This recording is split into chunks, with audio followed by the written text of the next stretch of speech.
وێنەی کوڕان و کچانی لە سێدارەدراوی ئێران دیمەنە هەرە دیارەکەی خۆپیشاندانەکانی ئێرانەکانی واشنگتن بوو.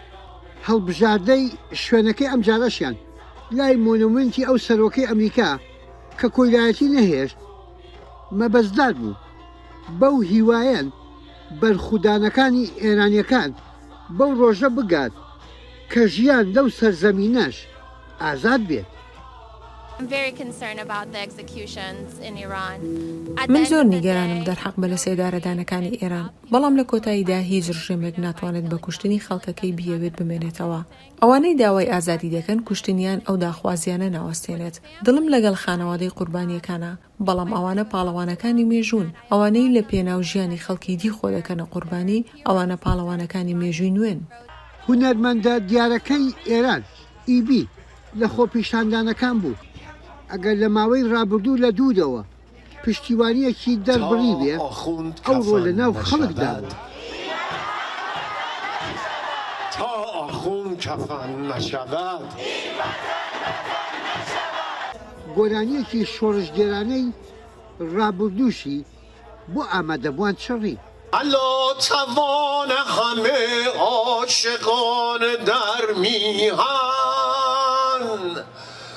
الا توان همه عاشقان در تبعید، دوباره نفیر دیو کشت عاشقان آزادی، دوباره ساده ترین حرف تیر باران شد.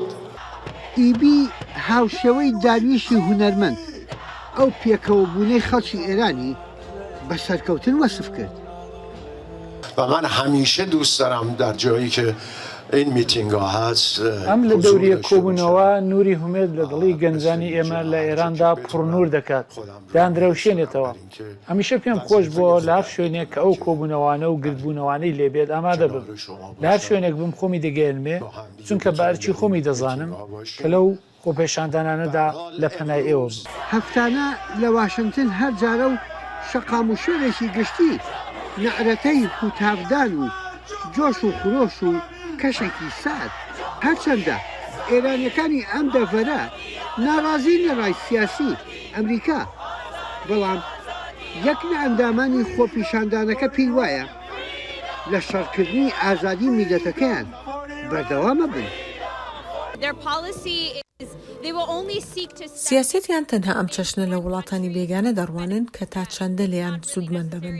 بەلایەنەوە گرنگ نییە هۆکاری مرۆیی وڵاتێکی گەورە و بەهێزی وەک ئەمریکا وەهای دەبینێت کە ریفۆرم لە حکوومەتی ئێرانی تیرۆریزدا بکرێت. پێچەوانەی ئاڕاستی خەڵکی ئێرانن، دەبێتەوە بزانن ئەمەی ڕوودەدات شۆڕشە.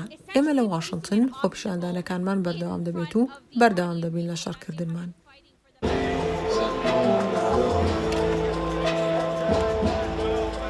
يحيى بزنجي ينجي أمريكا واشنطن.